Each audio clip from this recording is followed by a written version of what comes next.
আমাকে যে মানুষটি বিয়ে করল তার আগের স্ত্রীর একটা ছেলে সন্তান আছে। তার স্ত্রী মারা গেছে। এখন তার ছেলেটিকে দেখাশোনা করার জন্য আমাকে বিয়ে করেছে। ছেলেটার নাম সাজু, বয়স 11-12 বছর হবে। আমিও জেনেই বিয়ে করেছিলাম। আমার স্বামী আমায় বিয়ে করেছিল তার কারণ তার ছেলে সাজুকে দেখাশোনা করার জন্য। কিন্তু সাজু ছেলেটি আমার দিকে খারাপ দৃষ্টিতে চেয়ে থাকত। আমি বুঝতে পারতাম সে আমার কাছে কি চায়। একদিন স্বামী একটা কাজে শহরে চলে গেলেন, আর এর মধ্যে বাড়িতে কেউ ছিল না। রাতে সাজু বলল, মা, আমি আমার রুমে একা ঘুমাতে পারবো না। অথচ তার বাবা বাড়িতে থাকতে সে তার নিজের রুমে ঘুমাতো। আমার রুমে ঘুমানোর জন্য আমায় প্রতি রাতে বলতো আমার আসল মা বেঁচে থাকলে আমাকে না করতে পারতো না। তুমি মুখে মুখে না করে দিলে এসব বলে কান্না করতে লাগলো। আমি বলেছিলাম, এখন তুমি বড় হয়েছ, তোমার আলাদা রুমেই ঘুমাতে যাওয়া উচিত। সাজু মাঝে মাঝে আবদার করতো আমি যেন তাকে গোসল করিয়ে দেয়। একদিন তার কান্না দেখে এবং কেন আমার রুমে ঘুমাতে চায় এই বিষয়টা জানার জন্য আমি বললাম, ঠিক আছে, তুমি আজ আমার রুমে থাকবে। রাত যখন 2টা বাজে তখন সাজু আমার সাথে যা করেছিল তা শুনলে তোমাদের চোখ কপালে উঠে যাবে। তাহলে আসল ঘটনাটা বলি। আজ আমার বিয়ে হয়েছে। বাকি সব নতুন বধূর মতো আমিও আমার বাসরাতে বসে আছি। কিন্তু আজ আমার মনে নেই কোনো সংকোচ, নেই কোনো স্বপ্ন, আর নেই নতুন সংসার সাজানোর ইচ্ছা। কারণ আজ প্রথমবার নয় যে আমি এভাবে নতুন বধূ সেজে বসে আছি। এর আগেও ছিল এরকম একটি রাত যে কারো জন্য এভাবেই বসেছিলাম। আজ হয়তো সব একই রকম, শুধু মানুষটি বদলে গেছে। হঠাৎ দরজা থেকে কারো আসার আওয়াজ শুনলাম। সে আর কেউ নয়, আমার নতুন স্বামী শাহজাহান। আমি উঠে সালাম করলাম। শাহজাহান বলল, সালাম করা লাগবে না, বরং আপনি বিছানায় যেয়ে শুয়ে পড়ুন, আমিও সোফায় শুয়ে পড়ি। সালমা বলল, না না, আপনি বিছানায় ঘুমান, আমি সোফায় থাকতে পারবো। শাহজাহান বলল, দেখুন, আমরা দুজনের কেউ এ বিয়েটা মানি না। দুজনেরই আলাদা আলাদা কারণ আছে বিয়েটি করার। কিন্তু আমরা একজন অন্যজনের সম্মান তো করি। আর আমি এরকম ব্যক্তি না যে নিয়ে আরামে বিছানায় ঘুমাবে আর কোনো মেয়েকে এভাবে সোফায় কষ্ট করে ঘুমোতে দিবে। আপনি আমার স্ত্রী, তাই আপনার খেয়াল রাখা আমার দায়িত্ব। আর আপনি যদি আমার এতটুকু সম্মান করেন তবে বিছানায় যেয়ে ঘুমিয়ে পড়ুন। আমিও মাথা নেড়ে সম্মতি দিলাম আর বিছানায় যেয়ে শুয়ে পড়লাম। এবার বলি আমাদের বিয়েটা কিভাবে হলো। মিস্টার শাহজাহান চৌধুরী শহরের অনেক বড় একজন ব্যবসায়ী। আমাদের বিয়েটা পরিবারের সম্মতিতেই হয়েছে। বলতে গেলে পরিবারের জন্যই হয়েছে। অবশ্য আমাদেরও অসম্মতি ছিল না। আজ আমরা দুজনে এক পবিত্র বন্ধনে আবদ্ধ, কিন্তু এ বন্ধনে কোনো মনের জায়গা নেই। কারণ আমাদের দুজনের মনেই যে অন্য কারো নাম আগে থেকেই লেখা। মানে দুইজনের মন অন্য কারো মায়ায় জড়িত। অন্য কারো কাছে আমাদের মন বন্ধক রয়েছে। ভাবতেই চোখ দিয়ে এক ফোঁটা জল বয়ে গেল। বিয়েটা দুজনেই করেছি, কিন্তু এ বিয়েতে কোনো ভালোবাসা নেই, শুধু রয়েছে দায়িত্ব। তা নিয়ে আমাদের বিয়ের আগেই চুক্তি হয়েছিল। উনি আমার দায়িত্ব নিবে, আর আমি উনার পরিবারের আর উনার ছেলের। হে, উনার ছেলে সাজু, উনার আর কলি আপুর ছেলে। কলি আপুকে তাই তো ভাবছেন? শাহজাহানের প্রথম স্ত্রী, তিনি এখন আর এই পৃথিবীতে নেই। 3 বছর আগেই ইহকাল থেকে পরকালে প্রস্থান করেছে। বিয়ের আগে তার ছবি দেখে জানতে পারলাম সে আর আমি একই ভার্সিটিতে ছিলাম, আর শাহজাহানও, তারা আমার সিনিয়র ছিল। শাহজাহানের সাথে কখনো দেখা না হলেও কলি আপুর সাথে প্রায়ই দেখা হতো।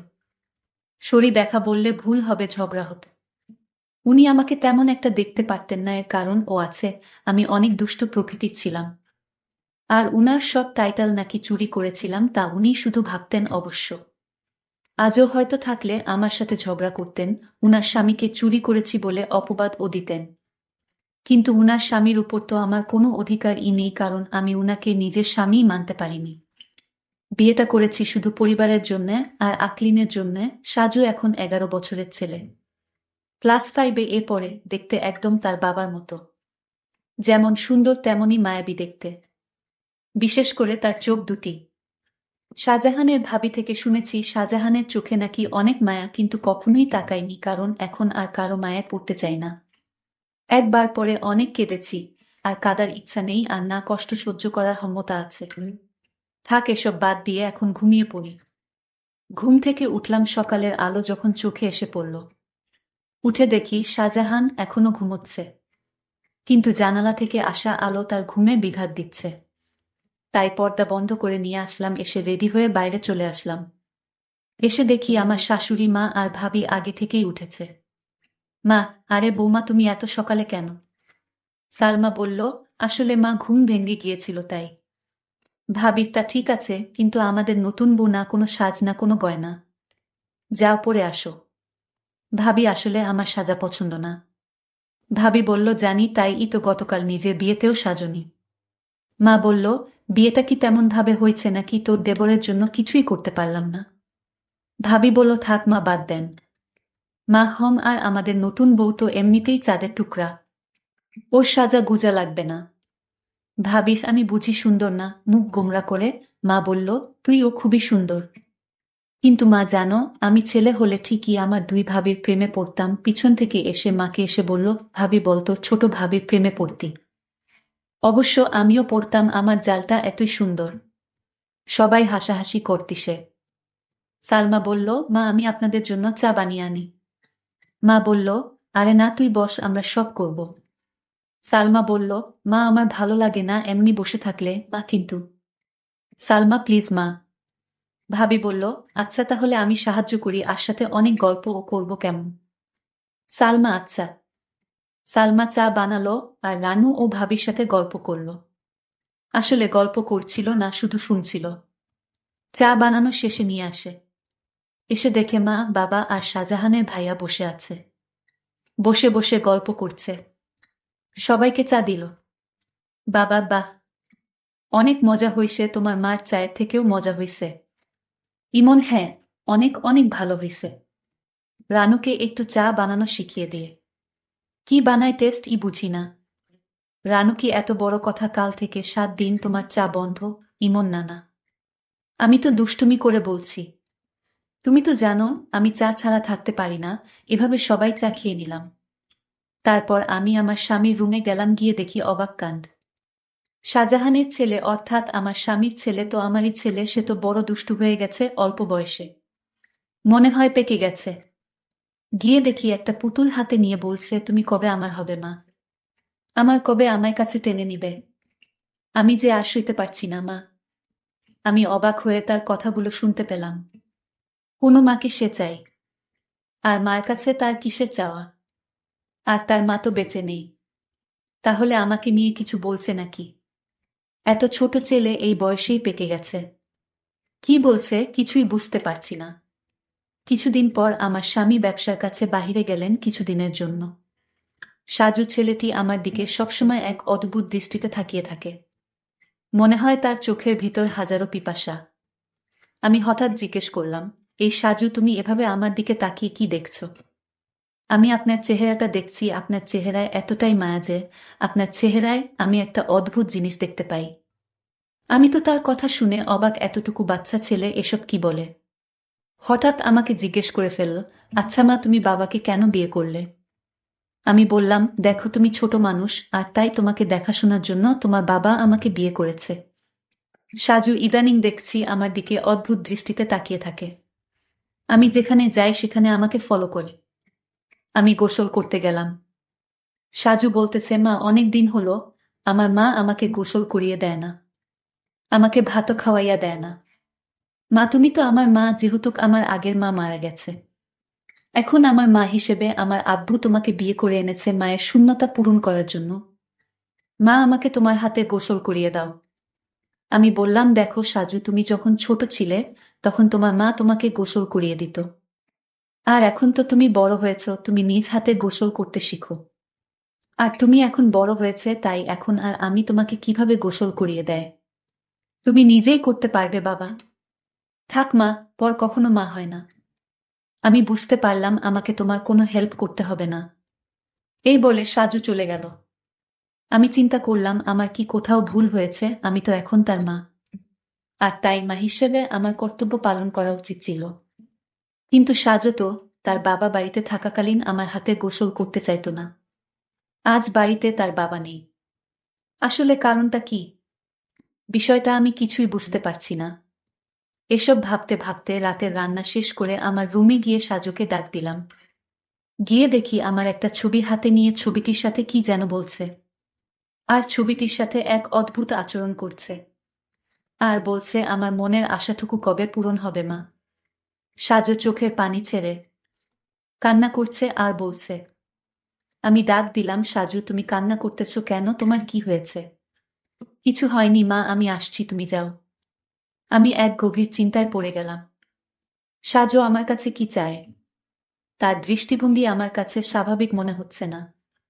সাজু খেতে বসলো আর তার মাকে বলতে লাগলো, মা আজ রাত আমি তোমার রুমে ঘুমাবো। আমার ওই রুমে একা একা ঘুমাতে ভয় লাগে।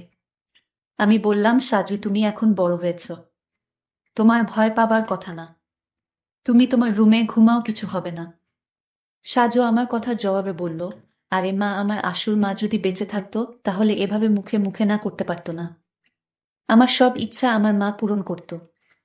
আচ্ছা সাজু, তোমার কাছে একটা প্রশ্ন, তোমার আব্বু যখন বাড়িতে ছিল তখন তুমি তো তোমার এসব আবদারের কথা বলতে না। এখন তোমার আব্বা বাড়িতে নেই আর এখন তোমার অনেক আবদারের কথা বলছো কেন বাবা? মা তুমি আমার কষ্ট বুঝবে না? আমি তো কিছুই বুঝি না, সব তুমিই বুঝো। এসব কথা বাদ দিয়ে এখন ঘুমাতে যাও, রাত অনেক হয়েছে। সাজু চোখের পানি ছেড়ে তার রুমে চলে গেলেন। আর আমি শুয়ে শুয়ে সাজুর আবদারের কথা ভাবতে লাগলাম। সাজু আমার রুমে ঘুমাতে চায়, তার নাকি নিজের রুমে থাকতে ভয় করে। আবার বলে তাকে গোসল করিয়ে দিতে। আমার ছবিটি হাতে নিয়ে ছবিটির সাথে গুনগুনিয়ে কি জানি বলে।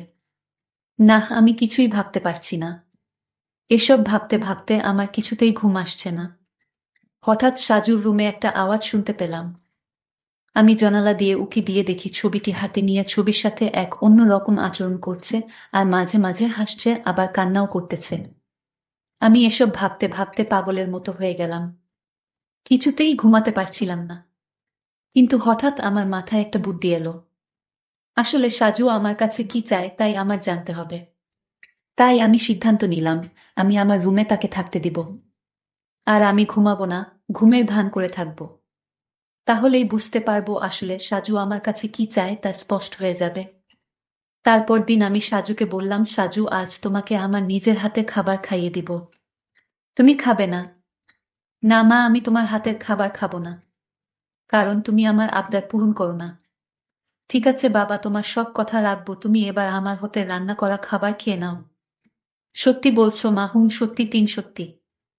এবার সাজু খুশি হয়ে সে আমার হাতের খাবার খেলো। ঠিক আছে বাবা, তাহলে তোমার আজকে তোমার রুমে থাকতে হবে না। তুমি আমার রুমে ঘুমাবে, কারণ আমি এখন বুঝতে পারছি ওই বড় রুমে থাকতে তোমার ভয় লাগে, তাই না? হুম্মা, তাহলে তুমি আমার কষ্টটুকু বুঝতে পেরেছো না? তারপর সাজুর বাবার ফোন আসলো, সে ফোনে জানিয়ে দিল আমার আসতে আরো 2-4 দিন দেরি হবে। তুমি ছেলের প্রতি খেয়াল রেখো। আমি মনে মনে একটু খুশিই হইলাম, কারণ যদি আমার স্বামী এসে পড়তো তাহলে সাজু আমার কাছে কি চায় তা হাতে নাতে ধরতে পারতাম না। ভালোই হলো। তারপর রাতের খাবার খেয়ে সাজুকে ডাক দিলাম, সাজু তুমি আমার রুমে আসো। আজ তুমি আমার রুমে ঘুমাবে। শুধু আজ নয়, যতদিন তোমার বাবা আসবে না। ঠিক ততদিন পর্যন্ত, বুঝলে? লক্ষ্য করলাম সাজু অনেক খুশি হয়েছে। তারপর রাতে ডিনার করে আমি ঘুমের ভান করে শুয়ে রইলাম। এইদিকে সাজুও শুয়ে পড়ল। রাত যখন 3টা বাজে তখন দেখি সাজু ধীরে ধীরে বিছানা থেকে উঠে পড়ল। তারপর হাত দিয়ে সিউর হলো আমি ঘুমাইছি কিনা। তারপর ধীরে ধীরে আমার কাপড়ের আঁচলটা বের করল, কারণ কাপড়ের আঁচলে আমার ঘরের আলমারির চাবি ছিল। আমি যেন টের না পাই, আর তাই সে ধীরে ধীরে চাবিটা আঁচল থেকে তার হাতে নিয়ে নিল। তারপর আলমারিতে থাকা তার মায়ের স্বর্ণ গহনা ছিল, আর আলমারিটা খুলে সকল স্বর্ণ অলংকার সে একটা শপিং ব্যাগে নিয়ে নিল। ব্যাগটি তার রুমে নিয়ে রেখে আসলো। তারপর আঁচলে চাবিটা বেঁধে রেখে দিল। তারপর ঘুমিয়ে পড়ল। আমি ঘুম থেকে জেগে উঠি, এটা কি করলো? এতটুকু একটা ছেলের সাহস দেখে আমি অবাক হচ্ছি, সে সব স্বর্ণ অলংকার চুরি করলো। আর এই বয়সে তার এত স্বর্ণ বা টাকার দরকার কেন? আমি তাকে কিছুই বলিনি। সকালে উঠে সাজু বলল, মা তাড়াতাড়ি খাবার দাও, আজ একটু জলদি স্কুলে যেতে হবে। ঠিক আছে, আমি নাস্তা দিচ্ছি, নাও খেয়ে স্কুলে যাও। সে তাড়াহুড়া করে খাবার খেয়ে ব্যাগটি নিয়ে ঘর থেকে বের হতেই আমিও তার পিছু নিলাম। তারপর দেখলাম একটা স্বর্ণের দোকানে গিয়ে স্বর্ণগুলো বিক্রি করে দিল। তারপর এই টাকাগুলো নিয়ে কবরের চারপাশ বেড়া দেওয়ার জন্য কিছু সরঞ্জাম কিনল। আর সেই সরঞ্জাম নিয়ে গেল তার আসল মায়ের কবরের পাশে। আর মায়ের কবরের চারপাশে বেড়া দিয়ে কবরটাকে সুন্দর করে তুলল, যেন গুরু ছাগল যেতে না পারে। আমি সাজুর এই দৃশ্য দেখে অবাক হয়ে গেলাম। এতটুকুন একটা ছেলে মায়ের প্রতি কি ভালোবাসাই না দেখালো, কিন্তু চুরি করে কেন করল? পরে আমি সাজুকে বললাম, বাবা, আমি তোমার সব কার্যকলাপ দেখেছি, তুমি চুরি করলে কেন? মা, তুমি জানো এই গহন আমার মায়ের টাকা দিয়ে কিনা। আমার বাবা আমার মাকে অনেক কষ্ট দিয়েছে, আর তাই আমি আমার মায়ের সম্পদ বিক্রি করে মাকে দিয়ে আসলাম। ভালো করিনি মা। বাহ সাজু, তোমার মতো সন্তান যদি প্রতিটি ঘরে ঘরে থাকতো, তাহলে পৃথিবীটা অনেক সুন্দর হয়ে যেত। মায়ের প্রতি এমন ভালোবাসা দেখে আমি মুগ্ধ হলাম। সকল দর্শকদের উদ্দেশ্য করে বলতে চাই, যাদের মা বেঁচে আছে তাদের খেয়াল রেখো, তাহলে দুনিয়া আখিরাতে শান্তি পাবে, সফল হবে। বন্ধুরা, আজকের গল্পটি কেমন লাগলো তা কমেন্ট করে জানাবে। আর তোমরা কোন ধরনের গল্প পছন্দ করো তাও কমেন্ট করে জানাবে। সকলে ভালো থাকবেন, দেখা হবে নতুন কোনো ভিডিওতে। ধন্যবাদ।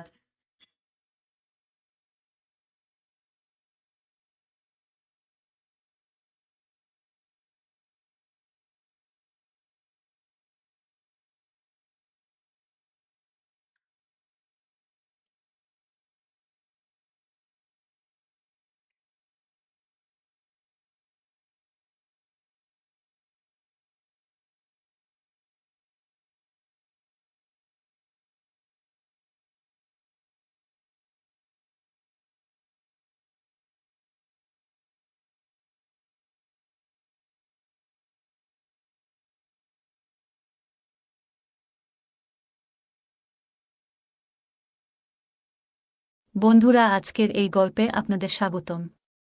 আমি ঈশান। আমাদের পরিবারে ছিল মা, বাবা আর আমি। আগে আমাদের সাথে আমার দিদিও থাকত, কিন্তু দিদির বিয়ের পর বাড়িতে আমরা তিনজনই থাকতাম। আমাদের আবাসনটি ছিল একটি ব্যস্ত এলাকায়। তবে পরে বিভিন্ন কারণে লোকসংখ্যা কমে যায়।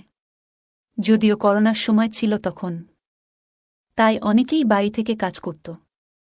এজন্য অনেকে গ্রামে চলে যায়। তবে 2021 সালের পরে ধীরে ধীরে আমাদের সোসাইটি আবার চঞ্চল হয়ে ওঠে। বিভিন্ন উৎসব পুনরায় উদযাপন হতে শুরু করে। আমার মায়ের নাম ছিল মাধুরী। তিনি তার নামের মতোই সুন্দর এবং মুক্ত চিন্তার অধিকারী ছিলেন। মায়ের এক অসাধারণ গুণ ছিল, তিনি যে কোনো পরিস্থিতিতে সঠিক সুযোগের সদ্ব্যবহার করতে পারতেন। তার বুদ্ধি ও কথার ভঙ্গি ছিল অতুলনীয়। কিছুদিন আগেই একটি ঘটনা ঘটেছিল যা আমার জীবনে গভীর প্রভাব ফেলেছে। আমাদের সোসাইটিতে একটি বড় পার্টির পরিকল্পনা চলছিল। আমাদের সোসাইটিতে মোট 10টি বিল্ডিং ছিল, আর সবাই মিলে একসঙ্গে এই উৎসবটি উদযাপনের সিদ্ধান্ত নেওয়া হয়। উৎসবটি ছিল নতুন বছর উপলক্ষে। পার্টির দিন মা একটি উজ্জ্বল লাল রঙের শাড়ি আর স্টাইলিশ ব্লাউজ পরে বের হলেন। তাকে অসম্ভব সুন্দর দেখাচ্ছিল। করোনার সময় মায়ের জীবনযাত্রায় বড় পরিবর্তন আসে। তিনি তার শরীর ও স্বাস্থ্যের প্রতি বিশেষ মনোযোগ দিতে শুরু করেন। প্রতিদিন সকালে তিনি হালকা পোশাক পরে ঘরে বসে যোগব্যায়াম ও প্রাণায়াম করতেন। আমি মুগ্ধ হয়ে মাঝে মাঝে দূর থেকে লুকিয়ে মায়ের এই অনুশীলন দেখতাম। অনুশীলন এর সময় মাকে অনেক সুন্দর আর আকর্ষণীয় লাগত, যা আমার মনকে অনেক প্রভাবিত করত। পার্টির দিন মা ও আমি একসঙ্গে অনুষ্ঠানস্থলে পৌঁছাই। আমাদের সোসাইটির সবাই সেখানে আনন্দে মেতে উঠেছিল। মা ছিলেন খুবই প্রাণবন্ত ও হাসিখুশি। তিনি এই উৎসবের মূল আকর্ষণ হয়ে ওঠেন, কারণ মা সবার থেকে অনেক সুন্দর আর আকর্ষণীয় ছিল সেখানে। আর সাজগোজ করায় তাকে আরও সুন্দর লাগছিল। যতক্ষণ না লোকজন আসতে শুরু করল, পার্টির পরিবেশ ধীরে ধীরে আরও আকর্ষণীয় হয়ে উঠছিল। অন্য মহিলারাও দারুণভাবে সেজেগুজে এসেছিলেন। পুরো জায়গাটা আলো আর আনন্দে ভরে উঠেছিল। কিছুক্ষণ পর ডান্স প্রোগ্রাম শুরু হয়। সবাই একের পর এক মঞ্চে উঠে নাচতে শুরু করল। আমিও নিজের মতো করে পার্টির মাঝে ঢুকে পড়লাম। পার্টির এক কোণে গিয়ে আমি এক বোতল পানীয় তুলে নিই। লুকিয়ে লুকিয়ে পান করতে থাকি। এদিকে নাচের মধ্যে একটা মেয়ের সঙ্গে আমার আলাপ হয়। তার নাম ছিল নেহা। তার হাসি আর কণ্ঠে যেন কিছু আলাদা আকর্ষণ ছিল। সে আমার কাছে এসে কথা বলল এবং এক পর্যায়ে আমাকে প্রস্তাব দেয়। নেহা আমাকে বলল, চলো আমার বাড়ি, আমি তোমার পাশে কিছু সময় থাকতে চাই। আমি তখন এমন অবস্থায় ছিলাম যেখানে আমার নিজের উপর নিয়ন্ত্রণ ছিল না। মন চাইছিল কোনো কিছু নতুন করার। আমরা ঠিক পার্টি ছেড়ে বেরিয়ে যাব, এমন সময় আমার মা সেখানে এসে পৌঁছালেন। মা বুঝতে পেরেছিলেন যে আমি কোথাও লুকিয়ে আছি, আর তিনি আমাকে খুঁজতে খুঁজতে ঠিক সেখানে চলে এলেন। মা আমাকে দেখতে পেয়ে থমকে গেলেন। তার চোখে উদ্বেগ আর কষ্টের ছাপ ছিল। তিনি আমার হাত ধরে বললেন, তুমি কি জানো তুমি কি করতে যাচ্ছ? এই পথে হেঁটো না, জীবনকে নিজের নিয়ন্ত্রণে রাখো। মায়ের কথাগুলো যেন আমার ভিতর গভীর ছাপ ফেলল। পার্টির এক কোণে যখন আমি লুকিয়ে পানীয় পান করছিলাম, তখন হঠাৎ মায়ের গলা শুনতে পেলাম। মা আমাকে খুঁজে পেয়ে ডাক দিলেন। আমি হতবাক হয়ে গেলাম, আর নেহা ভয় পেয়ে চুপচাপ সেখান থেকে চলে গেল। আমি মায়ের দিকে এগিয়ে গেলাম। মা আমাকে দেখে বললেন, এটা কি তোমার পার্টি করার স্টাইল? আমি কিছু বলার আগে মা আমার মুখের দিকে তাকিয়ে বললেন, তুমি কি পান করেছ? তোমার মুখ থেকে তো পানীয়ের গন্ধ আসছে। লজ্জা করে না তোমার? আমি মাকে বোঝানোর চেষ্টা করলাম। বললাম, মা, এটাই আমার প্রথমবার। বছরের এই দিনটা একটু আনন্দ করতে চেয়েছিলাম। মা আমার কথা শুনে শান্ত স্বরে বললেন, আনন্দ করো, কিন্তু এমন গোপনে নয়। যদি কেউ দেখে ফেলে বা জানতে পারে, তবে তোমার বাবার মান-সম্মান কি হবে? নিজের কাজের জন্য পরিবারের মানমর্যাদা নষ্ট করো না। আমি প্রতিশ্রুতি দিলাম, মা, আমি আর কখনো এমন করব না। সবকিছু তোমাকে জানিয়ে করব। মা আমার দিকে তাকিয়ে বললেন, সত্যি বলতে, সমস্যা আনন্দে নয়, সমস্যা তখন হয় যখন তুমি লুকিয়ে কিছু করো। যা করছো তা সঠিক পথে করো। আর বাইরের কারো কাছে এমন কিছু করো না যাতে তারা তোমার বা আমাদের সম্মান নিয়ে কথা বলতে পারে। এরপর আমি মায়ের হাত ধরে বললাম, মা, আজকের দিনটা নষ্ট করো না। তুমি এসো, আমাদের সঙ্গে পার্টিতে যোগ দাও। মা আমার কথায় রাজি হয়ে গেলেন। আমরা আবার পার্টিতে ফিরে গেলাম। মা ধীরে ধীরে স্বাভাবিক হয়ে উঠলেন এবং অন্যদের সঙ্গে কথা বলতে শুরু করলেন। কিছুক্ষণ পরে লোকজন পার্টি ছেড়ে বেরিয়ে যেতে শুরু করল, কারণ ড্রিঙ্কস শেষ হয়ে গিয়েছিল। তখন মা আমাকে একটি টেবিলের কাছে নিয়ে গিয়ে বসলেন। হঠাৎ মা বললেন, আমিও একটা পানীয় চেখে দেখতে চাই। যাও, সেই কোণ থেকে একটি বোতল নিয়ে এসো, যেখানে তুমি আগে ছিলে। আমি মায়ের কথা শুনে অবাক হলাম। আমি বিস্মিত হলেও বোতল নিয়ে এলাম। মা নিজেই দুটি গ্লাসে পানীয় ঢাললেন এবং বললেন, এই সময়ে আনন্দের মাঝেও দায়িত্বশীল হতে শেখা উচিত। আনন্দ করো, তবে কখনো এমন কিছু করো না যাতে নিজের কিংবা পরিবারের সম্মান প্রশ্নবিদ্ধ হয়। মায়ের কথাগুলো আমার মনে গভীর দাগ কাটল। সেই দিনটি শুধু একটা পার্টি ছিল না, বরং জীবনের একটা গুরুত্বপূর্ণ শিক্ষা পেলাম সেই রাতে। মায়ের অনুরোধে আমি পানীয়ের দুটি গ্লাস তৈরি করলাম। মা জানতে চাইলেন, দুটি কেন? আমি মৃদু হেসে বললাম, একটি তোমার জন্য এবং একটি আমার জন্য। মা প্রথমে রাগ করে আমার দিকে তাকালেন, তবে আমার হাসি দেখে শান্ত হলেন। আমরা চিয়ার্স করলাম, আর মা দ্রুত নিজের গ্লাস শেষ করলেন। এরপর তিনি আমার গ্লাসটি নিয়ে সেটিও পান করতে শুরু করলেন। আমি অবাক হয়ে তাকিয়ে রইলাম। দুটি চুমুক পর আমি মায়ের হাত থেকে গ্লাসটি নিলাম এবং বললাম, আমি আরেকটি নিয়ে আসি। মা হেসে বললেন, তাহলে তাড়াতাড়ি যাও। আমি আরেকটি ছোট বোতল নিয়ে এলাম। এবারও দুটি গ্লাস তৈরি করলাম, একটি মায়ের জন্য এবং একটি আমার জন্য। মজার ব্যাপার হলো, আমি তখনও আমার গ্লাস শেষ করিনি। কিন্তু মা ইতিমধ্যে নিজেরটি শেষ করে বোতল থেকেই পান করতে শুরু করলেন। মা পুরোপুরি মাতাল হয়ে গেলেন, আর আমি একদিকে হাসতে হাসতে তাদের সামলানোর চেষ্টা করছিলাম। এরপর আমি মাকে ধরে সোফায় বসালাম। সময় তখন রাত 11:05। একে একে সবাই ছাদে চলে গেলেন নতুন বছরের শুভেচ্ছা জানাতে। কিন্তু আমি এবং মা নিচে রইলাম, কারণ তিনি তখন কিছুটা অসুস্থ অনুভব করছিলেন। আমি মায়ের পাশে বসে নিউ ইয়ার কাউন্টডাউন শুরু করলাম। ঘড়ির কাঁটা 12টা ছুতেই আমি মাকে জড়িয়ে ধরলাম এবং নতুন বছরের শুভেচ্ছা জানালাম। এটি ছিল আমার জীবনের প্রথমবার যখন আমি মায়ের সঙ্গে এত আপন মুহূর্ত ভাগ করলাম। মায়ের গালে পাউডার আর মেকআপের মিষ্টি সুগন্ধ তখনও আমার মনে গভীর দাগ কাটল। এই রাতটি শুধুই একটি নতুন বছর উদযাপনের জন্য ছিল না, এটি ছিল মায়ের সঙ্গে আমার জীবনের এক নতুন অধ্যায়ের শুরু। মা সেদিন একটু অসুস্থ বোধ করছিলেন। তিনি বললেন, আমার এক হাত ঠিকমতো কাজ করছে না এবং এক হাতে শরীরে চুলকাচ্ছিলেন। আমি দেখে বুঝতে পারলাম তিনি হয়তো একটু অস্বস্তিতে আছেন। আমি তার কাছে গিয়ে বললাম, মা, একটু বসো, আমি তোমাকে সাহায্য করছি। হঠাৎ আমার হাত তার গায়ে লেগে গেল। মা বললেন, কি হচ্ছে? একটু সাবধানে থাকো। আমি সঙ্গে সঙ্গে বললাম, সরি মা, এটা একেবারেই ভুল করে হয়েছে। মা মৃদু হেসে বললেন, ঠিক আছে, এমন ছোটখাটো ব্যাপারে চিন্তা করো না। এরপর আমি তাকে আরাম দেওয়ার জন্য পাশে বসে তার সাথে কথা বলতে শুরু করলাম। তারপর তিনি বললেন, আমি তখন থেকেই তোমাকে লক্ষ্য করছি। আমার শরীর চুলকাচ্ছিল, তাই আমি চুলকিয়েছি, কিন্তু তোমার দৃষ্টি সেদিকে চলে গেছে। তখন আমি আবার ক্ষমা চাইলাম এবং বললাম, এটা আর কখনো হবে না। তিনি বললেন, আমি তোমাকে ক্ষমা করছি না, শুধু একটু রাগ হচ্ছিল। তারপর তিনি আমাকে ঠাট্টা করে বললেন, আমার ছেলে ভয় পেয়ে গেছে, আমার ছেলে ভয় পেয়ে গেছে, তিনি ইচ্ছাকৃতভাবে এটি করছিলেন। তারপর আবার ঠাট্টা করে বললেন, এখন কেমন লাগছে? আমি বললাম, খুব ভালো লাগছে। এরপর তিনি আমাকে সোফায় ঠেলে দিলেন এবং বললেন, এখন দেখো আমাকে কেমন লাগছে। আমি মাকে দেখে বললাম, মা, তোমাকে আজ খুব সুন্দর লাগছে। মা মজা করে পোজ দিয়ে বললেন, আমাকে দেখো, আমি কি মডেলের মতো লাগছি? আমি হাসি থামিয়ে বললাম, মডেল তো নয়, তার থেকেও বেশি সুন্দর লাগছে। তখন মা ঠাট্টা করে বললেন, তাহলে কি আমি সেই মেয়েটির থেকেও সুন্দর, যার সঙ্গে তুমি তখন গল্প করছিলে? আমি লাজুকভাবে হেসে বললাম, মা, তুমি সবার থেকে আলাদা, তোমার তুলনা হয় না। মা হেসে বললেন, ভালো করে বলো, সত্যি কথাই বলছো তো? আমরা দুজনই হেসে উঠলাম এবং সেই মুহূর্তটা খুব আনন্দময় হয়ে উঠল। আমি মাকে বললাম, মা, তোমার তুলনা কারো সঙ্গেই করা যায় না। মা মজা করে বললেন, তাহলে বলো, সেখানে কি এত পছন্দ করেছিলে? আমি হেসে উত্তর দিলাম, কিছু না মা, শুধু মজার ছলেই কথা বলছিলাম। মা হাসি দিয়ে বললেন, সব ঠিক আছে। আজ রাতটা একটু ভিন্নভাবে শুরু করি, নতুন বছরের আনন্দে মেতে উঠি।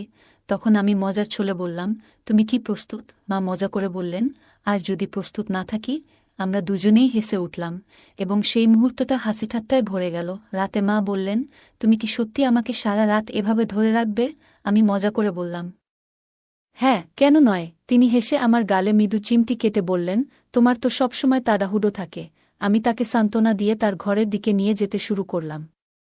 তিনি হেসে নামমাত্র বাধা দেওয়ার ভান করলেন, কিন্তু তা ছিল মজার ছলে। ঘরে পৌঁছে আলো জ্বালিয়ে তিনি বললেন, এখন কি করব বলো? আমি মজার ছলে বললাম, আরাম করে ঘুমানোর সময় হয়েছে মা। তিনি একটু চিন্তিত ভঙ্গিতে বললেন, তবুও এত দেরি করে ঘুমানো কি ঠিক হলো? আমি হাসি মুখে বললাম, আজকের রাতটা বিশেষ মা, একটু মজা করলে ক্ষতি নেই। আমরা দুজনেই হেসে উঠলাম আর সেই মুহূর্তটা আনন্দে ভরে উঠল। তখন সে বলল, কিন্তু আমার তো জানা থাকবে, পরে যদি খারাপ লাগে। এখন হয়তো ভালো লাগছে, কিন্তু ভবিষ্যতে এই সম্পর্কের দিকটা হয়তো বদলে যাবে। আমি বললাম, তোমার প্রতি আমার অনুভূতি সত্যি। আমি অনেকদিন ধরে তোমার পাশে আছি, একজন ভালো বন্ধুর মতো। কিন্তু যদি আজ আমরা এই মুহূর্তটাকে হারিয়ে ফেলি, তাহলে হয়তো সবকিছু বদলে যাবে।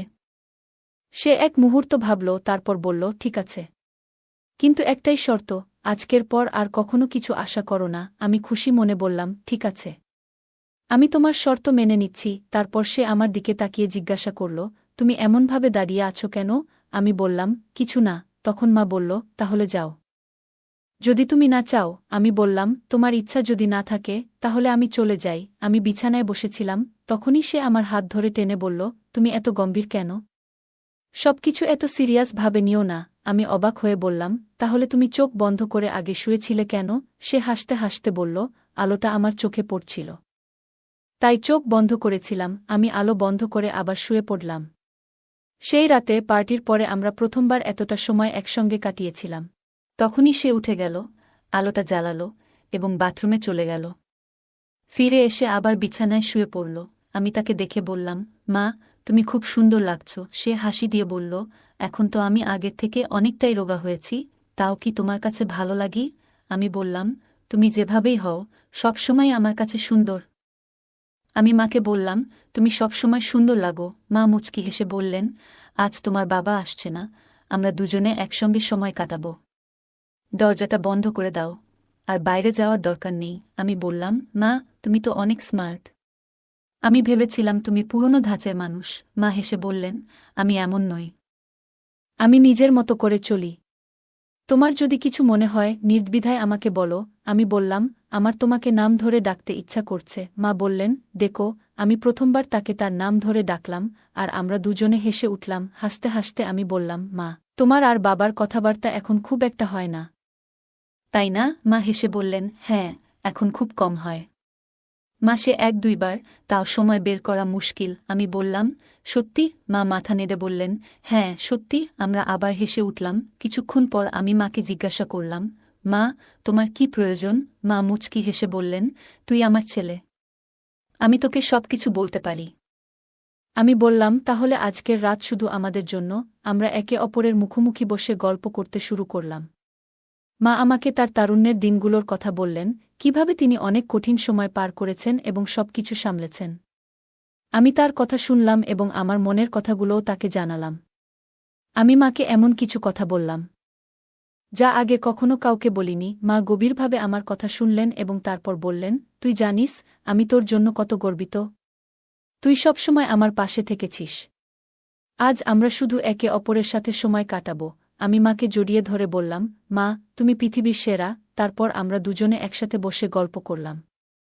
পুরনো দিনের কথা স্মরণ করলাম, একসঙ্গে হাসলাম আর মন খুলে কথা বললাম। কিছুক্ষণ পরে মা বললেন, এবার চল, ঘুমানোর সময় হয়ে গেছে।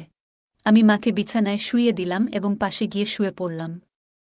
আমরা দুজনে চোখ বন্ধ করলাম এবং একে অপরের সান্নিধ্যের উষ্ণতা অনুভব করলাম। সেই রাতের গভীর নিস্তব্ধতায় আমি অনুভব করলাম আমার জীবনে মায়ের গুরুত্ব ঠিক কতটা। সে সবসময় আমাকে কাছে রাখে, যেন আমি তার জীবনের একটি গুরুত্বপূর্ণ অংশ। আমি জানি তার জন্য আমি ঠিক কী, কিন্তু মাঝে মাঝে আরও ভালোভাবে বুঝতে চাই। পরের দিন সকালে যখন আমার ঘুম ভাঙল, আমি দেখলাম মা এখনও গভীর ঘুমে। তার মুখে এক ধরনের প্রশান্তি ছিল যা দেখলে যে কারোর মন শান্ত হয়ে যাবে। আমি ধীরে ধীরে উঠে বিছানার চাদর ঠিক করে দিলাম, যেন সে আরাম করে ঘুমাতে পারে। রান্নাঘরে গিয়ে আমি তার জন্য চা বানাতে শুরু করলাম। চায়ের কাপের ভাপ উঠছিল, আর তার সাথে আমার মনে হচ্ছিল আজকের দিনটা তার জন্য একটু বিশেষ করে তুলি। যখন সে ঘুম থেকে জাগল, আমি চা নিয়ে তার ঘরে ঢুকলাম। মৃদু হাসি দিয়ে বললাম, গুড মর্নিং মা, চা নিয়ে এসেছি তোমার জন্য। মা একটু অবাক হয়েও আনন্দিত হলেন। তিনি হাসিমুখে বললেন, গুড মর্নিং আমার লক্ষ্মী ছেলে, তুমি এভাবে আমার জন্য চা বানিয়েছ? এটা তো চমৎকার শুরু। আমরা একসঙ্গে বসে চা খেলাম। সেই দিন থেকেই আমাদের সম্পর্ক আরও গভীর হতে শুরু করল। আমরা প্রতিদিন একে অপরের সঙ্গে আরও বেশি সময় কাটানোর চেষ্টা করতাম। ছোট ছোট বিষয় থেকে শুরু করে বড় চিন্তাভাবনা, সবকিছু আমরা একে অপরের সঙ্গে ভাগ করে নিতে লাগলাম। সেই রাত, যে রাতে আমরা একসঙ্গে এতটা সময় কাটিয়েছিলাম, আমাদের জীবনে এক নতুন অধ্যায়ের সূচনা করল। আমরা দুজনই একে অপরকে আরও ভালোভাবে জানতে এবং বুঝতে পারলাম। সেই মুহূর্তগুলো আমাদের সম্পর্ককে আরও দৃঢ় করে তুলল। তো বন্ধুরা, এটাই ছিল আজকের ছোট্ট গল্প। এমন আরও গল্প শুনতে চাইলে কমেন্টে জানাও। গল্পটি আপনাদের কেমন লাগলো কমেন্ট করে জানাতে ভুলবেন না। আর যদি গল্পটি ভালো লেগে থাকে তাহলে অবশ্যই লাইক করুন এবং আপনার বন্ধুদের সঙ্গে শেয়ার করুন। এমন আরও আকর্ষণীয় গল্পের জন্য আমাদের চ্যানেলটি সাবস্ক্রাইব করুন এবং বেল আইকনটি ক্লিক করতে ভুলবেন না, যাতে আমাদের কোনো গল্প মিস না হয়। ধন্যবাদ। আমি বিধবা হয়ে পড়েছিলাম। আমার স্বামীর চলে যাওয়ার পর জীবনটা সম্পূর্ণ বদলে গিয়েছিল। একাকিত্ব আমাকে এতটাই গ্রাস করেছিল যে আমি কিছু ভুল সিদ্ধান্ত নিয়ে ফেলেছিলাম, যা কেবল আমার প্রয়োজন মেটানোর জন্য আমাকে আরও বেশি দিশেহারা করে তুলেছিল। জীবনের কঠিন বাস্তবতায় এমনভাবে আটকে গিয়েছিলাম যে নিজের দিকে তাকানোও কঠিন হয়ে পড়েছিল। ওর বন্ধুরা সারা রাত আমার উপর অত্যাচার চালাতে থাকল, আর আমি অসহায় হয়ে পড়লাম। কিছুদিন পর আমি গর্ভবতী হয়ে গেলাম এবং পরে আমি তা নষ্ট করে ফেলি, কারণ এই বাচ্চার বাবা কে ছিল আমি জানতাম না। জীবন তখন এতটাই নিস্তেজ হয়ে গিয়েছিল যে বেঁচে থাকার ইচ্ছেটাই হারিয়ে ফেলেছিলাম। কোনো সান্ত্বনা বা কোনো সমর্থন কিছুই ছিল না, কেবল মনে হচ্ছিল এই জীবনটা শেষ করে দিতে হবে। তাই আমি বরফে জমে থাকা নদীতে ঝাঁপ দিয়েছিলাম। যখন জ্ঞান ফিরে পেলাম, দেখলাম যে এক অচেনা ব্যক্তি আমাকে উদ্ধার করেছে।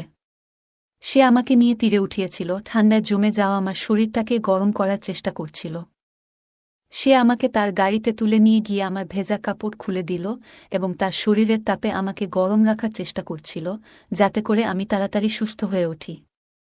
সেই দুর্বল মুহূর্তে আমাকে জড়িয়ে ধরে তাপ দিয়ে বাঁচিয়ে রেখেছিল। বন্ধুরা, এমন আরও গল্প শুনতে চ্যানেলটি সাবস্ক্রাইব করুন। আমি সোনালি, মাত্র 23 বছর বয়সে আমার জীবন যেন থমকে গেছে। একাকিত্বের মাঝে দিনগুলো কেটে যাচ্ছে, কারণ দ্বিতীয় বিয়ের পর থেকে আমার যৌবন যেন কোথাও হারিয়ে গেছে। সন্তান নেই, পরিবার থেকেও দূরে। 8 বছর বয়সে আমাকে বিয়ে করিয়ে দিয়ে পরিবারের সবাই যেন নিজেদের দায়িত্ব শেষ করেছে। আমার ভাই চেয়েছিল আমি এমন একজনকে বিয়ে করি যার বয়স আমার থেকে দ্বিগুণ। আমার স্বামী সুমন ৩৫ বছর বয়সী, তার প্রথম স্ত্রী তাকে ছেড়ে চলে গেছে। তার বাবা মা তাদের বাড়িতে আমাকে গ্রহণ করেছিল। শ্বশুর শাশুড়িরও একটি ছেলে ছিল, কিন্তু আমার কোনো সন্তান নেই। নিজের অসহায়ত্বের চোখের জল ফেলতাম, কারণ আমি দেখতে খুব সুন্দরী, আর বিয়ের পরেও আমি আমার স্বামীকে ছুঁতে পারিনি। তিনি বলেছিলেন আমি অসুস্থ, তাই আমাকে স্পর্শ করবেন না। তবে ৪-৫ দিন পর তিনি আমার কাছে আসেন, আর আমি বাধ্য হয়ে তাকে মেনে নিই। আমার স্বামী খুব রাগী, তবে তিনি সব সময় আমাকে যত্ন নিতেন। কিন্তু পরে তিনি প্রায় সব বিষয়েই রাগ করতে শুরু করলেন। ৪ বছর ধরে আমাদের বিবাহ ঠিকঠাক চলছিল, কিন্তু এক মহিলার কারণে আমি পুরোপুরি বিধ্বস্ত হয়ে পড়লাম। তিনি আমাকে এমন কিছু সত্য বলেছিলেন যা এতদিন আমার কাছে গোপন ছিল। আমার স্বামী আমাকে বিয়ে করেছিলেন, কিন্তু এখন আমার ভাইয়ের কারণে আমি আমার মায়ের বাড়িতেও যেতে পারি না। আমার শাশুড়ি আমাকে বাড়িতে না আসার নির্দেশ দিয়েছিলেন। হঠাৎ এক সকালে আমার স্বামী ঘুম থেকে উঠতে পারলেন না। ডাক্তার আসার পর জানা গেল আগের রাতে তিনি হার্ট অ্যাটাকে মারা গেছেন। তিনি যেই হোক না কেন, তিনি আমার স্বামী ছিলেন। এখন আমি সম্পূর্ণ একা হয়ে গেছি। একাকী রাতগুলো যেন দীর্ঘ হতে শুরু করল। প্রতিদিন রাতে মনে হতো তিনি যেন আমার দিকে এগিয়ে আসছেন, আর আমার যৌবন যেন আমাকে নিঃসঙ্গতা এবং কষ্টের সঙ্গে গ্রাস করছে। আমি পুরোপুরি একা হয়ে গিয়েছিলাম। ভাবতে থাকলাম কিভাবে আমি এই জীবন কাটাব। শাশুড়ি আমাকে উপহাস করতেন, তিনি বলতেন, তোমার স্বামী চলে যাওয়ার পর তুমি এখানে থাকো কেন? চলে যাও মা, আমরা তোমার দায়িত্ব নিতে পারব না। প্রতিদিনই তিনি আমাকে অপমান করতেন, বলতেন, যখন তুমি তোমার স্বামীকে হারিয়েছ, এখানে থেকে কি করবে? তুমি তো সন্তানও জন্ম দিতে পারোনি, তোমার এখানে কোনো অধিকার নেই। শাশুড়ির এই অবমাননা আমার জীবনকে অসহনীয় করে তুলেছিল, কিন্তু আমার জন্য আরও দুঃখ লেখা ছিল। একদিন তিনি আমাকে ঠেলে দিয়েছিলেন। আমি আমার ভাইয়ের কাছে ফিরে এলাম, কিন্তু আমার ভাই এবং তার বউ আমাকে সাফ জানিয়ে দিলেন, তুমি তোমার শ্বশুর বাড়িতে ফিরে যাও, আমরা তোমার দায়িত্ব নিতে পারব না। আমি বললাম, ভাই, তারা আমাকে ঘর থেকে বের করে দিয়েছে, আমি এখন কোথায় যাব, কি করব? তুমি যদি আমাদের দায়িত্ব নিতে না পারো, তবে এখন আমি কি করব? আমি তোমার বোন, আর এই পৃথিবীতে আমার আর কেউ নেই। আমি তাকে বললাম, তুমি আমার হাতে কিছু টাকা রাখো, আর নিজের জন্য কিছু ব্যবস্থা করো, বললেন তিনি। আমি বুঝলাম আমার কোনো উপায় নেই, কেউ আমাকে রাখতে চায় না। আমার জীবন এমনভাবে ভেঙে পড়েছিল যে আমি রাস্তায় ঘোরাঘুরি করতে লাগলাম। এমন সময় এক ব্যক্তি আমাকে দেখলেন এবং জিজ্ঞেস করলেন, তুমি এত জিনিসপত্র নিয়ে এখানে ঘুরোছ কেন? আমি বললাম, স্যার, আমি কিছু কাজ খুঁজছি এবং আমার থাকার জায়গা নেই। তিনি বললেন, আমার সাথে আসুন, বাসা দেখভাল করতে পারেন। লোকটি প্রায় ২৬ বছরের হবে। তাই প্রথমে দ্বিধায় ছিলাম, তবে তার সাথে যাওয়ার সিদ্ধান্ত নিলাম। তিনি আমাকে তার বাসায় নিয়ে গিয়ে খাবার দিলেন এবং রঙিন জামা দিয়ে বললেন, নতুন করে জীবন শুরু করুন। আমি ভেবেছিলাম এখানে কেউ আমাকে চেনে না, কি পড়লাম তাতে কি আসে যায়। তিনি জানতে চাইলেন, তুমি কি শিক্ষিত? আমি বললাম, স্যার, ইন্টারমিডিয়েট পর্যন্ত পড়েছি। তিনি বললেন, ঠিক আছে, আমার অফিসে চাকরি করবে। আপাতত এখানে থাকো। তার নাম ছিল সুনীল। প্রথম দিন অফিসে যেতে খুব চিন্তা হচ্ছিল, কিন্তু তিনি বললেন, তুমি আমার ব্যক্তিগত সেক্রেটারি হবে। তিনি আমাকে এমনভাবে দেখতেন যা অস্বস্তিকর ছিল, কিন্তু কিছু বলিনি। তিনি আমার বস, আর আমি একজন বিধবা। তার দৃষ্টিতে কিছুটা অস্বস্তি থাকলেও আমারও একাকী জীবনে এক নতুন রোমাঞ্চ দরকার ছিল। আমি বর্তমানে তার বাসায় থাকি, বাসাও দেখাশোনা করি। অফিসের কাজের পাশাপাশি আমি বাড়িতেও রান্না করতাম। একদিন সুনীল রান্নাঘরে এসে জিজ্ঞেস করল, তুমি কি রান্না করছ? সে খুব কাছে এসে দাঁড়াত এবং তার আচরণে আমি ভয় পেতাম। আমি বললাম, স্যার, আপনি সবসময় আমাকে ভয় দেখান। আর তিনি বলতেন, ভয় কাটাতে হবে। ধীরে ধীরে আমি তার প্রতি দুর্বল হয়ে পড়ছিলাম। সুনীল আমার প্রতি যত্নশীল ছিল, এবং ১ মাসের মধ্যে আমি বুঝতে পারলাম সে আমাকে সম্মান করে। একদিন কবির আমাকে বলল, আমি এখানে আছি তোমার পাশে, তুমি আর একা নও। তোমার প্রাইভেসি চাইলে সেটা তুমি পাবে। তার কথায় বিভ্রান্ত হলেও আমি তাকে হ্যাঁ বলা শুরু করি। তার প্রতি আমার ভালোবাসা দিন দিন বেড়ে চলছিল।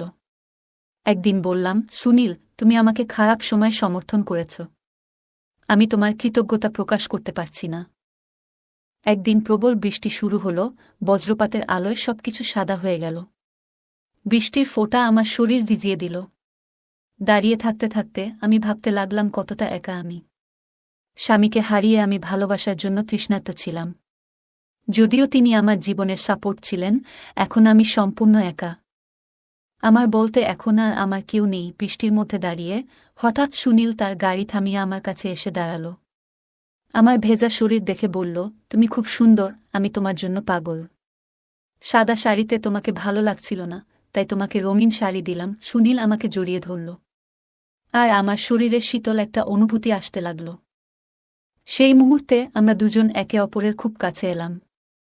সুনীল বলল, আমি অনেক দিন ধরে তোমাকে চাচ্ছি।